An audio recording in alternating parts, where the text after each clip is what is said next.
जय श्री कृष्णा। दोस्तों, सतयुग में भगवान श्री कृष्ण अर्जुन से कहा करते थे कि अर्जुन, कलयुग में मनुष्य अगर ये 4 पाप नहीं करेगा तो उसे पुनर्जन्म मनुष्य का धरती पर मिलेगा। दोस्तों, अगर एक मनुष्य, भगवान श्री कृष्ण कहते हैं कि एक इंसान 4 पाप करेगा तो उस 4 पापों की अलग अलग सजा उसे भोगनी पड़ेगी। दोस्तों, वो 4 पाप कौन कौन से हैं और सबसे बड़ा पाप कौन सा है, वो इस कहानी में हम कृष्ण भगवान के बताई हुई कहानी में जानेंगे। तो बहुत ही ज्ञानवर्धक कहानी है, आप इस कहानी को जरूर देखना। नमस्कार दोस्तों, स्वागत है आप सबका सतयुग का ज्ञान सच्चा ज्ञान यूट्यूब चैनल में। दोस्तों, आप इस चैनल पर नए दर्शक भाई बंधु बनकर आए हैं तो इस चैनल को सब्सक्राइब करें और बेल घंटी को ऑल पर क्लिक करें ताकि आने वाली वीडियो सबसे पहले आप तक पहुंचे और आप उस वीडियो का ज्ञान का लाभ उठा सकें और आपको अच्छा ज्ञान मिल सके। दोस्तों, आप अच्छे कमेंट किया करें, वीडियो को लाइक किया करें और अपने दोस्तों के साथ शेयर किया करें वीडियो को। आओ दोस्तों, कहानी शुरू करते हैं। शास्त्रों पुराणों में बताया गया है कि मनुष्य धरती पर रहकर जो भी अच्छे या बुरे कर्म करते हैं उन सभी कर्मों का लेखा जोखा मृत्यु के बाद होता है और उसके अनुसार सजा या पुनर्जन्म मिलता है। अर्थात उसके अनुसार ही भगवान उसे या तो सजा देते हैं या उसे वापस धरती पर मनुष्य जन्म देते हैं।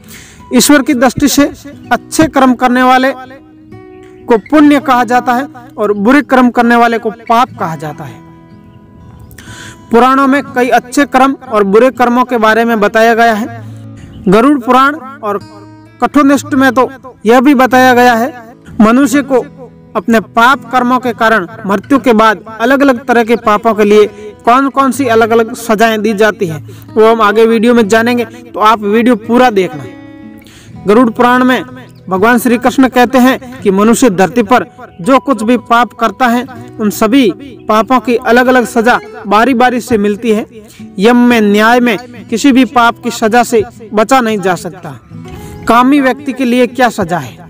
गरुड़ पुराण में बताया गया है कि पर स्त्री पुरुष संबंध रखने वाले को लोहे से गर्म सलाखों में आलगिन करवाया जाता है। अर्थात भगवान श्री कृष्ण कहते हैं जो भी दूसरी स्त्री से संबंध बनाते हैं उसे हम लोहे का गर्म करके उसकी सलाखों में डालते हैं और उसे यातनाएं देते हैं। और जो पुरुष अपने गोत्र की स्त्री से संबंध बनाता है उसे नरक की यातना भोगकर लकड़बग्गा अथवा शाही के रूप में जन्म लेना पड़ता है।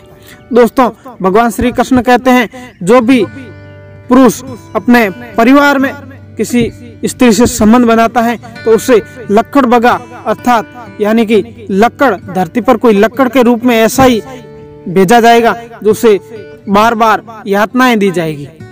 कुंवारी अर्थात अल्प आयु कन्या से संबंध बनाने वाले को नरक की घोर यातनाएं सहने के बाद अजगर योनि में आकर जन्म लेना पड़ता है।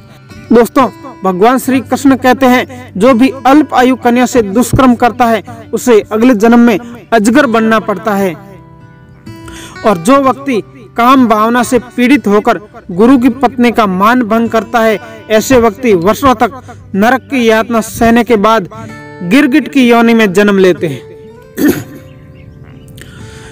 दोस्तों, मित्र के साथ विश्वासघात करने से उसकी पत्नी से संबंध बनाने वाले को यमराज गधे की योनि में जन्म देता है। लेकिन व्यभिचार और धोखा देने से भी बड़ा एक पाप है जिसकी सजा कठोर है। महाभारत के एक समय में व्यक्ति ने ऐसा पाप किया था, लेकिन आजकल बहुत से लोग ऐसे पाप करने लगे हैं। जानिए वह पाप कौन सा है, इसकी सजा क्या है।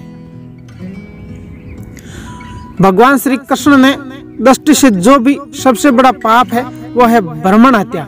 यानी कि महाभारत युद्ध में समाप्त होने के बाद जब द्रोणाचार्य के पुत्र अश्वत्थामा ने उत्तरा के गर्भ में पल रहे बालक परीक्षित पर ब्रह्मास्त्र का प्रयोग करके उसकी हत्या कर दी थी, तब भगवान श्री कृष्ण ने सबसे अधिक क्रोधित हुए थे।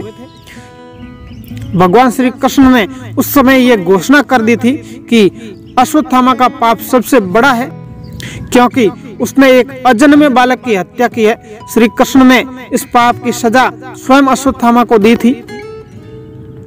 श्री कृष्ण ने अश्वत्थामा के सिर पर लगा चिंतामणि रतन छीन लिया था और श्राप दिया कि तुमने जन्म तो देखा है लेकिन मृत्यु तुम कभी नहीं देख पाओगे, यानी जब तक सृष्टि रहेगी तब तक तुम धरती पर जीवित रहोगे, कष्ट पाते रहोगे। ब्राह्मण की हत्या करने वाले के लिए सबसे कठोर सजा निर्धारित है और ऐसे व्यक्तियों को कई युगों तक इस सजा का दंड भुगतना पड़ता है। दोस्तों, ये आप पाप, 4 पाप भगवान श्री कृष्ण कहते हैं कभी मत करना, हो सके तो अपने हाथ से पुण्य करना, और ब्राह्मण हत्या आप अपनी लाइफ में कभी मत करना। इसका बहुत ही कठोर दंड है और ये बिल्कुल सत्य है, गरुड़ पुराण में स्वयं भगवान श्री कृष्ण ने बताया।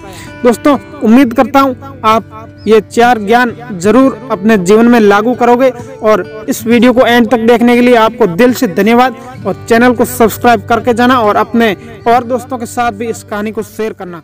जय हिंद।